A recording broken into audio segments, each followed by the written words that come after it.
O Dr. Paulo Moraes ficou surpreendido pelo facto do processo Freeport não ter dado em nada? Ao fim Surpreendido? Não. Estou a perguntar. O professor Paulo Moraes não é distraído. Infelizmente nada me surpreende, mas há algo que me surpreende, que é um certo silêncio aterrador na própria opinião pública. E se posso voltar à questão das PPPs, sim, as questões das parcerias público-privadas são claramente um caso de corrupção. E passo a explicar. A primeira de todas, na altura nem se chamava parceria público-privada, chamava-se Project Finance, é Ponte Vasco da Gama. Era mais fino. Isto que eu vou dizer agora é algo que li em relatórios do Tribunal de Contas, portanto não é informação secreta, bem em relatórios do Tribunal de Contas.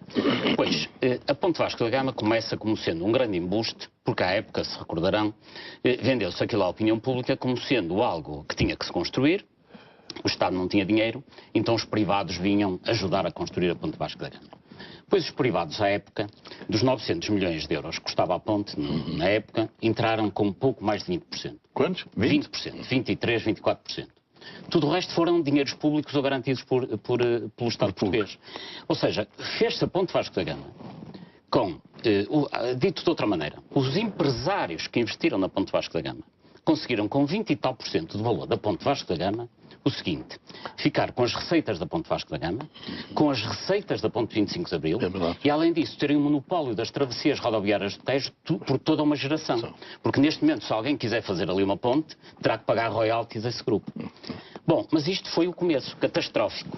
Mas depois já houve 9 acordos de reequilíbrio financeiro, em que, invariavelmente, desde o início da construção da ponte, os acordos de reequilíbrio financeiro são transposições de recursos do Estado para os privados. Há um ano em que acontece esta coisa mirabolante, que é, há um aumento da taxa de referência do Banco Europeu de Investimentos e o Estado português dá à Luz ao Ponte 42 milhões de euros. Passados uns meses, a taxa de referência desceu e, para quem foi o benefício, também para a Luz ao Ponte. Agora, isto está nos relatórios do Tribunal de Contas sobre a matéria. O Tribunal de Contas tem representantes do Ministério Público na sua Constituição e o que acontece nada. E depois o que é mais estranho é que a sociedade não se interroga por que motivo os ministros das obras públicas dos sucessivos governos trabalham todos hoje em parcerias público-privadas. Ferreira do Amaral, ministro das obras públicas de Cavaco Silva, está na própria Luz ao Ponte. Jorge Coelho, ministro das obras públicas de António Guterres, está na Mota-Engil, como presidente executivo, que é a maior detentora de parcerias público-privadas. Valente Oliveira, ministro das Obras Públicas de Durão Barroso, está também na Mota-Engil. Ou seja, toda a gente, ou quase toda a gente, com responsabilidade nas obras públicas do Estado, depois acaba por ir para estas empresas que são as detentoras das parcerias público-privadas. O senhor está a lançar uma suspeição sobre esses nomes que acaba de referir? Não, não é suspeição. Não é uma afirmação. Eu estou a dizer que esses senhores estiverem em organismos do Estado a conceber e a alimentar negócios de que depois mais tarde vieram ser beneficiários. Mas a conclusão é que chega dessa ilação que faz. O que o senhor está a dizer é que antigos ministros de governos de Cavaco Silva e de governos socialistas deixaram de ser ministros das obras públicas para passarem a estar à frente de importantes empresas de obras públicas, exatamente, como a Luz ao Ponte, como a Mota-Engil e outras. E qual é a conclusão que o senhor retira daí? Retiro que isso é uma atitude que não é séria. E eles é que têm que explicar à opinião pública porque é que lá estão. Não sou eu. Quem tem que estar sob escrutínio é quem exerce cargos públicos. Quem exerce cargos públicos é que tem que explicar à opinião pública os seus comportamentos. Quem tutela... Mas o senhor acha que o facto destas pessoas estarem nessas empresas não é inocente? Não, é porque levam a saber, não é? Não, Temos que perceber, não é? Não, é que levam a saber, com certeza. São atitudes que não são sérias, claramente, eu digo isto sem qualquer ambiguidade, e que essas personagens teriam que explicar à opinião pública por que razão isso acontece. Porque alguém admitiria que um chefe de compras de uma grande empresa fizesse um mau negócio para depois passar para chefe de vendas do seu maior fornecedor? Isto era inconcebível. Deontologicamente não é admissível. Então como é que nós explicamos que os ministros das obras públicas, e quem diz ministros das obras públicas diz presidentes das estradas de Portugal, secretários de Estado das obras públicas, trabalham hoje todos para as parcerias público-privadas. E se nos documentos há este benefício que lesa permanentemente o Estado, então porquê é que o Ministério Público não atua? E não é só isso. Mas que provas é que temos, Dr. Paulo Moraes, de que a circunstância destas pessoas estarem à frente destas empresas faz supor que existe a matéria criminal? Bom, a gente não pode dizer que é matéria. São estranhas coincidências. Não estou lá eu, não está o Paulo Moraes, não está lá você. Bom, estão pessoas que andavam no circuito destas negociatas, que estão lá. Bom, a opinião pública tira as suas conclusões. Não, mas dê-me licença só para concluir. Quem chegou à conclusão que estes senhores prejudicaram o Estado português, desse prejuízo ao Estado português. Isto é o objetivo. Mas há uma reflexão que pode adicionar-se a tudo isto que estamos a dizer. Porquê que Portugal está, sobretudo aqui esta zona de Lisboa e do Norte Atlântico, porquê que está cheio de redes de autoestradas? Quer dizer, porquê que esta gente promoveu tanta autoestrada? Esta gente, os governos? Os governos que andaram por lá, não sei quais foram. Quer dizer, isto tudo é muito estranho. Eu agora tenho que ir à Polícia Judiciária na sexta-feira porque me notificaram para lá e falar sobre o assunto. Falar sobre quê? Sobre este assunto. Eu não sei coisa nenhuma mais do que você ou que o Paulo Moraes. Até porque é que o Dr. Medina foi chamado pela Polícia Judiciária? Eu não sei. Alguém indicou o meu nome. Eu vou lá. Bom, mas o que é que sabe? Eu não sei nada. Eu sei é que os senhores tomaram conta do governo, encomendaram autoestradas absolutamente dispensáveis, que custaram rios de dinheiro, que nós tivemos que ir ao estrangeiro buscar dinheiro para fazer aquilo. Uma parte da dívida externa foi afeta exatamente a isto. Que hoje não tem nenhuma utilidade, porque o país está de cócoras na pobreza, não há dinheiro para a gasolina, não há dinheiro para as portagens. Quer dizer, porquê que isto passou pela cabeça das pessoas? Estavam loucas? Ou estavam ébrias? Não, isto por dizer que há uma coincidência entre encomendar montes de autoestradas inúteis e os que encomendaram. Que estiveram nos governos. Aquilo não foi ninguém não foi o contínuo que encomendou estas autoestradas. Porquê que esta gente encomendou tanta autoestrada? Bem, durante muito tempo ouvimos como justificação a necessidade de se modernizar o país, aproximar o litoral do interior, corrigir assimetrias, criar condições para investimento público e criação de emprego. Foram os argumentos que ouvimos durante muito tempo, não é? Todos nós os ouvimos. Mas essa gente tem habilidade para nos enganar, pensam eles. Pois, mas, por exemplo, 3 autoestradas para o Porto. Agora há um que vai ser interrompido, não sei. O que justifica 3 autoestradas à distância de 8 ou 10 km mais ou menos? Isto não é o saque sobre o dinheiro público? Hoje em dia é consensual que efetivamente se construíram estradas que não são mais necessárias, até porque não há tráfego automóvel que as sustentem e que as viabilizem. Não são mais do que pretextos para alguém enriquecer. É que a existência de autoestradas, se a autoestrada funcionasse num regime de concessão, como nos outros países, não viria de mal ao mundo porque as autoestradas seriam financiadas pelo seu tráfego.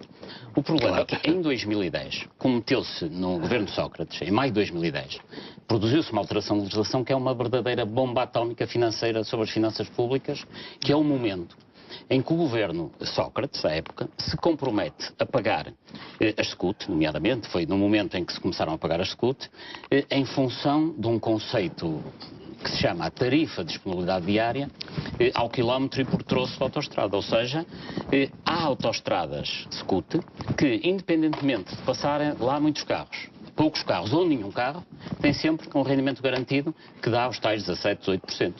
E, portanto, no momento em que o Governo promove esta legislação que passou também na Assembleia da República e isso permite garantir aos concessionários rentabilidades garantidas, haja ou não haja de tráfego, é evidente que o negócio a partir daí é excelente para as concessionárias. E mais, no momento em que se publicou essa legislação, o Governo então fez até algo estranho, que foi nem sequer publicou os anexos com os preços, que é uma ilegalidade. Portanto, na legislação de maio de 2010, faz-se referência a anexos que depois só aparecem em junho ou julho e que devem ter estado a ser cozinhados. E a minha pergunta é, então, como é que não há aqui uma intervenção das diversas autoridades? Aliás, quando o Presidente do Tribunal de Contas dizia que havia uns documentos secretos que não apareceram e que foi enganado, eu acho que a conclusão teria que ser outra. Se o Tribunal de Contas foi enganado e há documentos que não foram ao crivo do Tribunal de Contas, então os contratos são nulos e não há nada a pagar. Eu acho que essa é que é a ponta pela qual um governo sério deve começar a renegociação com os concessionários. E porquê que o senhor acha que o Tribunal de Contas não foi suficientemente claro, não agiu, não confrontou o poder político da época? Pois, não compreendo. Exatamente. Não vejo qualquer justificação para isso ter acontecido. Porque ou os documentos passaram no crivo do Tribunal de Contas e foram visados, e aí o Tribunal de Contas tem tanta responsabilidade nesta matéria como quem quis fazer estes verdadeiros roubos de estrada, é o nome para isto, ou então os documentos não passaram por lá e, sendo nulos, os contratos são nulos e não têm que ser pagos. Esta, no meu ponto de vista, deve ser o começo da renegociação.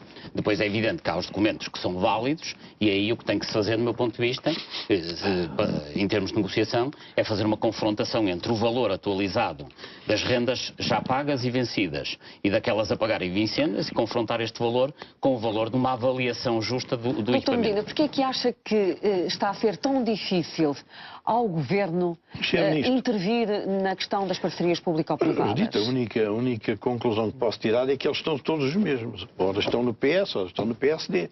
É a única justificação. António José Seguro defende agora um imposto sobre as PPPs. Sim, mas já ouvi dizer que há uma cláusula que não permite. Quer dizer, o privado, que devia correr algum risco, não corre nenhum. O Estado, pelas mãos destes senhores que estiveram por lá, ministros e secretários de Estado, assumiu todos os riscos. Quer dizer, tudo isto é tão estranho que eu não concebo que não haja um órgão de poder que mande investigar isto e que mande buscar os papéis secretos. Porque, de facto, tudo isto é tão estranho. E veio este governo, que também veio criar estranheza, né? Numa altura em que este governo devia agir, nem invoca a falência, nem invoca nada, e pronto, andam a discutir. Bom, há um presidente das Estradas de Portugal, não sei o quê, que há dias dizia, não, conseguimos 125 milhões. Mas ele não disse, é num ano, se é em 30 anos. Absolutamente. Quer dizer, isto é tudo um embuste para enganar a opinião O doutor pública. Paulo Moraes tem ideia de quanto é que será possível ao Estado português arrecadar com uma renegociação das parcerias público-privadas que seja justa, para nós percebermos, porque nós estamos agora confrontados com este buraco nas nossas contas de 4 mil milhões de euros ou mais do que isso, para conseguirmos compensar os 2 mil milhões do corte de subsídios, mais o diferencial do déficit a que temos que chegar no final do próximo ano. Uma renegociação justa das parcerias público-privadas poderia render quanto aos cofres do Estado? Essa conta existe? Não. Essa conta não existe porque os dados também não existem. Mas de qualquer das formas... Nem ninguém quer isso. Não, mas há dois caminhos possíveis para o Estado português, haja vontade. Do Governo, naturalmente. O primeiro é a nacionalização pura e simples de algumas delas. É evidente que é a nacionalização pagando o valor justo, e no momento em que se começa a pagar o valor justo, as rendas passam seguramente, pelo menos para metade, porque não vão garantir rentabilidades de 17% e sim rentabilidades, quando muito, de 8-9%. Mas o Estado agora não tem dinheiro para nacionalizar coisa nenhuma. Não, se fizer a nacionalização... É pagar com títulos do Tesouro. Não, mas se fizer uma nacionalização, passa a pagar rendas menores do que as que está a pagar neste momento. Porque o Estado também não tem dinheiro para pagar as rendas que está a pagar atualmente. No decurso deste exercício, 2012, o Estado está a pagar muitos milhares de milhões, alguns milhares de milhões, nas parcerias público-privadas. Portanto, passaria a pagar, no novo sistema de rendas, metade. Esta era a melhor solução do seu ponto de vista económico. Do seu ponto de vista financeiro, há uma solução ainda melhor, que é renegociar de facto com os privados o alargamento dos prazos, que é o Estado português deixa de pagar, só que o prazo da concessão, em vez de ser 40 anos, passa a ser de 60 anos. Enfim, isto agora já são questões técnicas.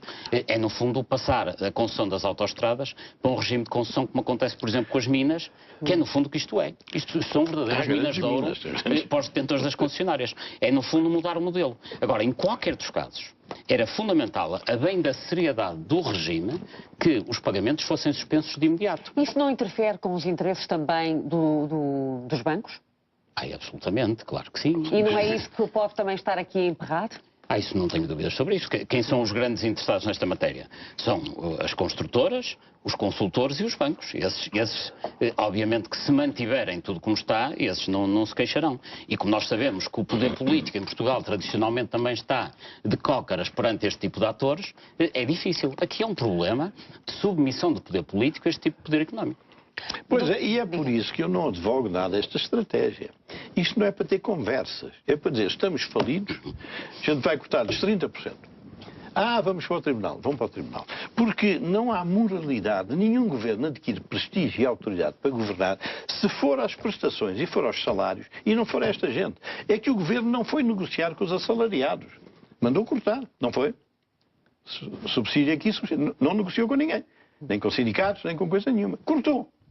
Aqui é a mesma dose. Estamos falidos. Este é um princípio de direito que é o único que pode levar a alguma resolução disto. Tudo isto que o professor Paulo Moraes diz, depois metem-se os advogados daqui, os consultores da lá, mais uns que estão no governo, se calhar também estão a tratar da vida, e nunca mais isto Doutor são Medina, andamos a ser enganados sempre. Isto cruza-se também com o financiamento partidário?